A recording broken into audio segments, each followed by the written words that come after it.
अस्सलामु अलैकुम वरहमतुल्लाहि वबरकातुह। 18वां रोजा, अल्लाह अकबर, पता ही ना चला। अच्छा, जिंदगी यूं ऐसी घुलती चली जा रही है। ये उम्र जिसे तुम समझे हो, ये उम्र जिसे तुम समझे हो, ये हरदम तन को चुनती है। जिस लकड़ी के बल बैठे हो, दिन रात ये लकड़ी घुनती है। तुम गठड़ी बांधो कपड़े की और देख अजल सर धुनती है, और मौत कफन के कपड़े का यूं ताना बाना बुनती है। तन सूखा कुबड़ी पीठ हुई, घोड़े पे जीन धरो बाबा। अब मौत नकारा बाज चुका, चलने की फिक्र करो बाबा। कल बाप की खातिर रोते थे, अब अपनी खातिर रो बाबा। 18 रोजे 17 रोजे गुजरते पता ही ना चला। जिंदगी ऐसी बीत रही है और ऐसी बीतती चली जाएगी। एक दरवेश थे, बर्फ बेचते थे। एक दफा बाजार में शोर कर रहे थे, लोगों मेरी बर्फ ले लो, लोगों मेरी बर्फ ले लो।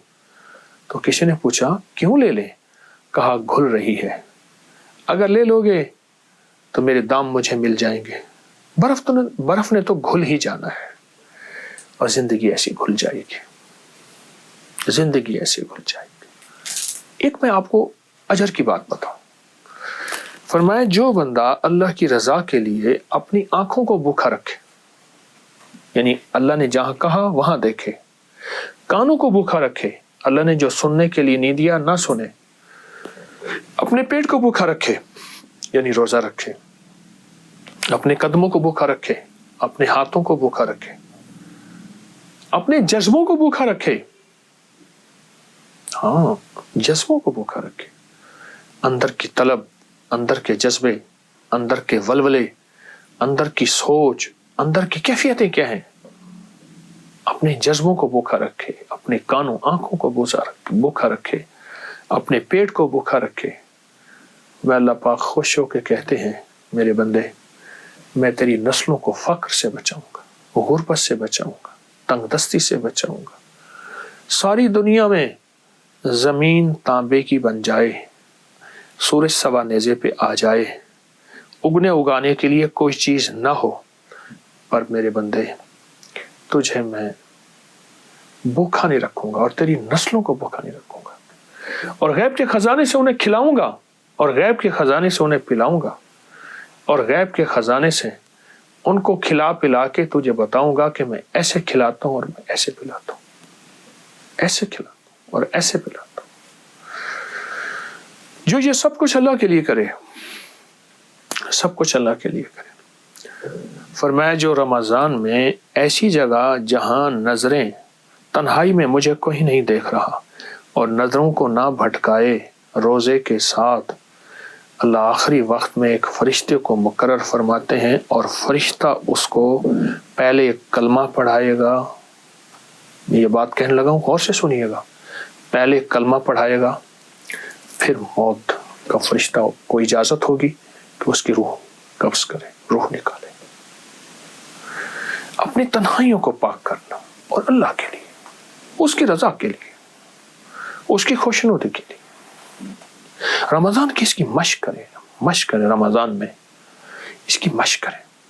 ये बहुत जबरदस्त अमल है और बहुत ताकतवर अमल है कि रमजान में इसकी मश्क करें। जितना रमजान में इसकी मश्क करेंगे, रमजान के बाद अल्लाह पाक जल्ल शानहू इन आंखों तौफीक देगा। अगर आंखों को अल्लाह पाक ऐसे रख देता कि आंखें झुकती ही ना, पलकें झपकती ही ना, तो हम कहते अल्लाह बेबस है, आंखें झुक ही नहीं सकती। अल्लाह कहेगा नहीं, तुम बेबस नहीं हो, तुम बेबस नहीं हो। अपनी जिंदगी में ये मश्क करनी है हमने, और जरूर करनी है। और वो रोजा रखना है, 18वां रोजा है, और बकिया सारे रोजे और आइंदा जिंदगी के सारे रोजे वो रखने हैं जिसमें आंख रोजेदार, कान रोजेदार, जज्बे रोजेदार, तन्हाइयां रोजेदार, और पेट तो वैसे ही रोजेदार होगा। इंशाअल्लाह ऐसा करने से आला दर्जे का तकवा मिलेगा, ऐसा करने से आला किस्म का रिस्क मिलेगा, सेहत मिलेगी। मैं आपको एक अजीब वाक़या सुनाऊं। एक साहब मेरे पास आए, कहा रिस्क कम है। मैंने कहा अपनी नजरों को पाक रख, अपने कानों को पाक रख, अपने जज्बों को पाक रख, अपनी तन्हाइयों को पाक रख। مجھ سے کہنے لگا ہو گیا، کوئی وظیفہ بتائے. میں نے کہا یہ بہت بڑا وظیفہ ہے اور اس میں مشق کرنی پڑتی ہے اور اس میں محنت کرنی پڑتی ہے، اس میں بہت سارا کچھ جو ہے وہ نچھاور کرنا پڑتا ہے اور بہت سی چیزیں چھوڑنی پڑتی ہیں اس ایک چیز کو حاصل کرنے کے لیے. چلا گیا.